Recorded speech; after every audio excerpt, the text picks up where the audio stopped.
Okay, this is my final speech. Here's my audience. We have a grand total of 5. Picture yourself running a successful and legal medical marijuana outlet and being raided, literally getting your door kicked down by the DEA, Drug Enforcement Agency, for whatever reason they please, all because the cannabis that you are retailing is considered illegal under federal law, but not under the laws of the state you are in. The current classification of marijuana is a Schedule I substance, meaning that it is a controlled drug, which is known to be endangering, quote-unquote, the lives of most people around the country. These simple laws that are made by states to make the drug admissible and accessible by those who use it are in complete contradiction with the federal laws of the United States. Most states outlaw the use of marijuana for medical use of any variety of purposes for people with extreme illnesses such as glaucoma, to states that allow medical or recreational marijuana for illnesses as little as anxiety or muscle spasms.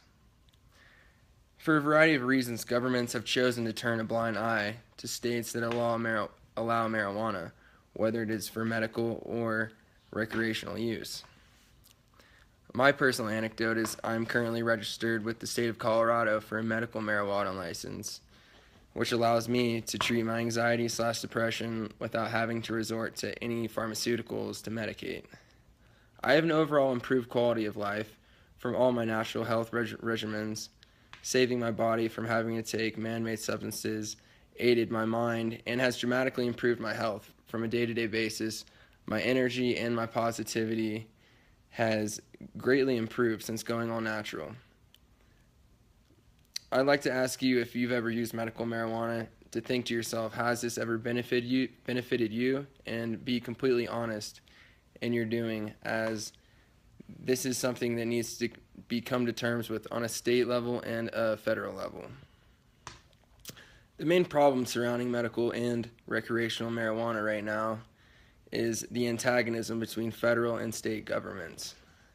This has had a huge impact on the researchers trying to study marijuana and figure out the causes behind people who use and sell medical marijuana, which live in fear due to the strict federal laws that completely contradict those in legal states.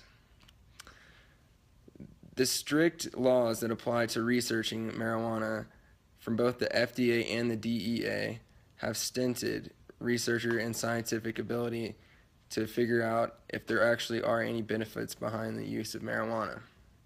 In July 2011, the Obama administration refused to consider a reclassification of marijuana, and this decision has been upheld in federal courts in 2015 and 16. According to drugabuse.gov,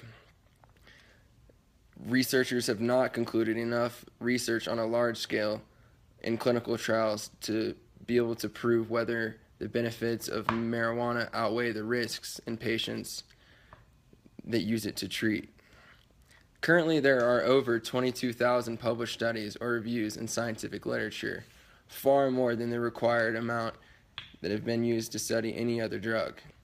A recent article in National Geographic points out that researchers are confronted with a catch-22, because federal regulations make it extremely difficult for them to obtain research-grade marijuana, and this plant is also scheduled as a Schedule I substance with no medical applications, making it nearly impossible for anyone in a state where it is non-medical to study it. But how can they prove that cannabinoids might have medical uses if they can't study them? Good question.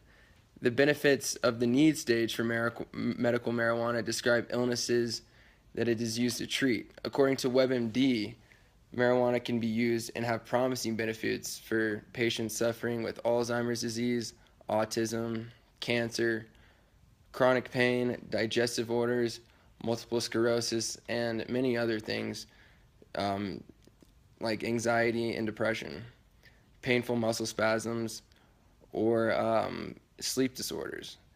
However, the scientific evidence behind the drug's benefits remain elusive. Even as 10 more states consider legalizing medical marijuana uses, the problem still remains the same from 1970. The federal government classified marijuana as an illegal, highly addictive drug with no medical value, making this research still nearly impossible, as stated earlier. How will reclassification solve the problem? Well, Scientific American article says that reclassification of marijuana to a Schedule 2 or 3 drug will make it much easier to study.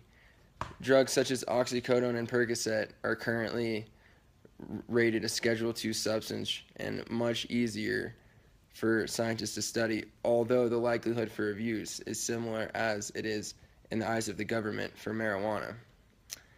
Reclassifying marijuana to a Schedule 3 drug would make a prescription still necessary, such as for things like antibiotics, but it would also be much easier and not have the same consequences of more highly scheduled substances. In other words, marijuana as a Schedule 3 drug would no longer make it the devil's lettuce, per se.